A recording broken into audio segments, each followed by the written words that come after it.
नमस्कार, दिन भर की अंतर्राष्ट्रीय खबरों पर आपका स्वागत है। आज के इस वीडियो में हम दिन भर की 6 इंपॉर्टेंट अपडेट्स आपको बताने वाले हैं, तो इस वीडियो को पूरा जरूर देखिएगा। यदि आपको हमारी ये सीरीज पसंद आ रही है तो इसे लाइक और चैनल को सब्सक्राइब जरूर कीजिएगा। सबसे पहले और इम्पोर्टेंट अपडेट की बात की जाए तो टर्की ने भारत के साथ अपने सभी डिफेंस टाइज खत्म कर दिए हैं और अब भारत को ब्लैक लिस्ट में शामिल किया जा चुका है। लेकिन यदि टर्की को लगता है कि उसने ऐसा कदम उठा करके भारत का नुकसान किया है तो ये उसका गलत सोचना है। असल में इससे टर्की को कई बिलियन डॉलर का लॉस उठाना पड़ रहा है। इस रिपोर्ट की डिटेल्स की बात की जाए तो जब से भारत सरकार ने आर्टिकल 370 पर फैसला लिया है तब से ही टर्की और पाकिस्तान बहुत ज्यादा क्लोज आ चुके हैं और तब से लेकर के अब तक टर्की ने समय समय पर पाकिस्तान का साथ दिया है और कश्मीर के ऊपर लगातार बोलता चलाया है। लेकिन वहीं दूसरी तरफ भारत और टर्की के रिलेशंस वहीं से वीक होने शुरू हो चुके थे और साल 2024 में तो भारत ने कई ऐसे फैसले लिए हैं जिससे टर्की को काफी बड़ा लॉस हुआ है। यदि आपको याद हो तो Indian navy ship building contract जो करीब $2 बिलियन का था, इसमें से भारत ने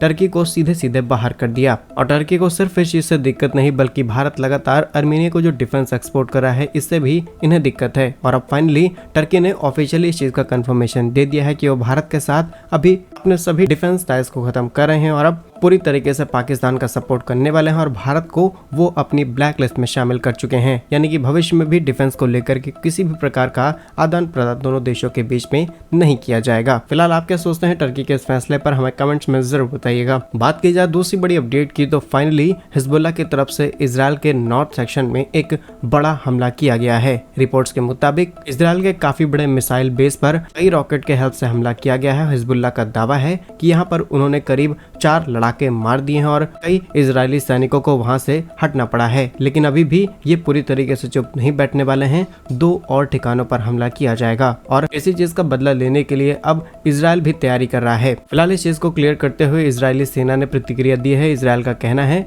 कि लगभग 35 रॉकेट दागे गए हैं जो कि लेबनान से इजराइल की तरफ आए हैं। वहीं इजराइल के एयर डिफेंस सिस्टम ने इसमें से तमाम रॉकेट्स को पूरी तरीके से कंट्रोल कर लिया, लेकिन कुछ रॉकेट्स ने डैमेज किया है। लेकिन इन सब चीजों को लेकर के इजराइल के रक्षा मंत्री का जो स्टेटमेंट सामने आया है ये सुनकर के पूरी दुनिया हैरान है। असल में उनका कहना है कि यदि इजराइल की कूटनीति फेल होती है तो अब हम ऐसा एक्शन लेने वाले हैं जिससे लेबनान पत्थर युग में वापस चला जाएगा, यानी कि स्टोन एज में वापस चला जाएगा, जो कि बताता है कि इजराइल किस तरीके से बदला लेने वाला है। तीसरी इंपॉर्टेंट अपडेट की बात की जाए तो ये सामने निकल के आ रही है भारत और रूस के रिलेशन से, जहां रिसेंटली यूएनएससी यानी कि यूनाइटेड नेशन सिक्योरिटी काउंसिल में रूस के विदेश मंत्री सर्गेई लावरोव ने कहा कि भारत एक महान शक्ति है और जितने भी पश्चिमी देश भारत और रूस के रिश्ते को लेकर के सवाल खड़े करते हैं इनको कोई अधिकार नहीं है हम दोनों देशों के बीच में किसी भी प्रकार का वाद विवाद क्रिएट करने का। यदि आपको याद हो तो recently PM Modi Russia visit पर जाते हैं और उनके वहां पहुंचते ही नाटो समिट शुरू कर दिया जाता है। तमाम तरीके के स्टेटमेंट्स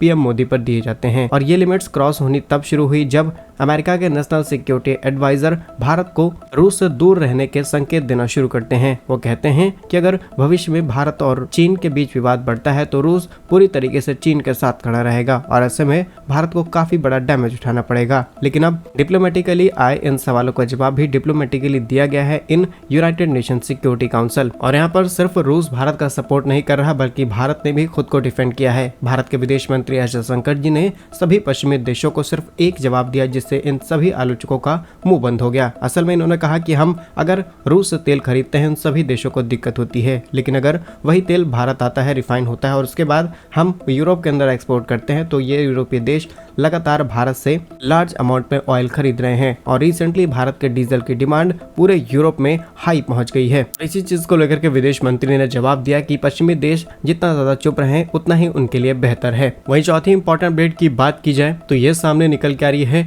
रशिया और यूक्रेन के बीच से, जहां रिसेंटली हुए नाटो समिट में कहा जाता है कि यूक्रेन को जल्द ही F-16 लड़ाकू विमान मिलने वाले हैं और इसी चीज पर रशिया की तरफ से रशियन आर्मी को ऑफिशियली अवेयर किया गया है कि जो भी सैनिक F-16 फाइटर जेट को मार गिराएगा उसको करीब करीब 1,42 लाख रुपए का इनाम दिया जाएगा। फिलहाल इस रिपोर्ट की डिटेल्स की बात की जाए तो एक लंबे समय से यूक्रेन F-16 का इंतजार कर रहा है, क्योंकि जैसे ही इन्हें F-16 लड़ाकू विमान मिलते हैं ये रूस पर काफी अग्रेसिव तरीके से अटैक्स कर पाएंगे। फिलहाल रूस की सिर्फ एक अनाउंसमेंट नहीं है बल्कि इससे पहले भी रूस की तरफ से इनाम रखा गया है कि जो भी सैनिक पश्चिमी टैंकों को नष्ट करेगा उन्हें भी बड़े इनाम दिए जाएंगे और इसमें भी करीब करीब एक सैनिक सैनिक को $55,000 का इनाम मिलने वाला है। और इसमें भी कई सैनिकों ने अच्छा परफॉर्म किया है। कई अमेरिकी टैंक यहाँ पर पूरी तरीके से नष्ट किए गए हैं और उन सैनिकों को सक्सेसफुली इनाम भी दिया गया है, जिससे ये बात क्लियर हो चुकी है कि रशिया पूरी तरीके से फुल सपोर्ट करने वाला है उन सभी सैनिकों का, उन्हें जो भी हथियार चाहिए F-16 को डिस्ट्रॉय करने के लिए, जिससे अब दोनों ही देशों के बीच ये फाइट और भी ज्यादा डेंजरस हो सकती है। बाकी अपने सैनिकों को रूस की तरफ से ऐसा मोटिवेट करने का तरीका आपको कैसा लगा कमेंट्स में जरूर बताइएगा। फिफ्थ इंपॉर्टेंट अपडेट की बात की जाए तो ये सामने निकल के आ रही है अमेरिका और सऊदी अरब से, लेकिन इसका काफी बड़ा इम्पैक्ट अब भारत पर भी देखने को मिलेगा। असल में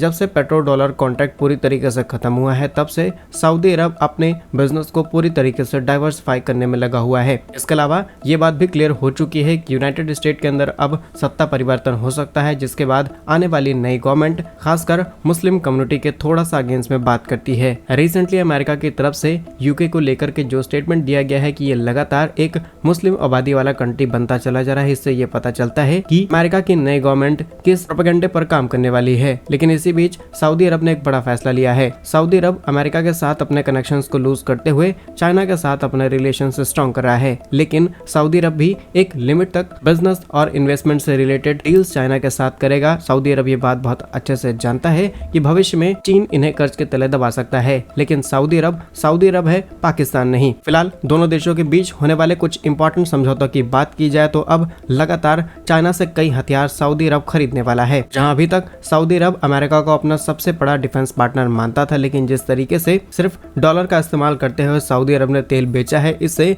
यूएस डॉलर बहुत ज्यादा स्ट्रांग हो गया, लेकिन इनकी करेंसी को उतनी ज्यादा वैल्यू नहीं मिल पाई जितनी की इन्हें चाहिए थी। और अब ये अपनी लोकल करेंसी को प्रमोट करना चाहते हैं। इसी के साथ चाइना से इन्हें सस्ते डिफेंस इक्विपमेंट्स भी मिल पाएंगे। लेकिन सऊदी अरब चाहे तो भारत के साथ भी रिलेशन स्ट्रॉन्ग कर सकता है, जहां पर हम ऑलरेडी लोकल करेंसीज में इनके साथ ट्रेड करना शुरू कर चुके हैं और हमारे हथियार भी उस क्वालिटी के हैं जो सऊदी अरब को चाहिए। चाइना की डिफेंस क्वालिटी का कोई भरोसा नहीं है, क्योंकि इनकी डिफेंस क्वालिटी पर ऑलरेडी बांग्लादेश और तमाम देशों ने सवाल खड़े कर दिए हैं। और ऐसा नहीं है कि भारत की प्रेजेंस सऊदी अरब में नहीं है, ऑलरेडी भारत ने सऊदी अरब के अंदर मल्टीपल बिलियन डॉलर के प्रोजेक्ट सेटअप कर रखे हैं, खासकर ऑयल एंड एनर्जी सेक्टर में। तो क्या अब सऊदी अरब को भारत के साथ आना चाहिए या फिर नहीं, कमेंट्स में अपनी राय जरूर बताइएगा। लास्ट और इम्पोर्टेंट अपडेट की बात की जाए तो चीन ने महाविनाशक तैयार कर लिया है, जो कि न्यूक्लियर बॉम्ब्स रिलीज करने वाला एक बॉम्बर विमान है और इसमें कई प्रकार के हाइपरसोनिक मिसाइलों को भी इंटीग्रेट किया जा चुका है। चीन का कहना है कि ये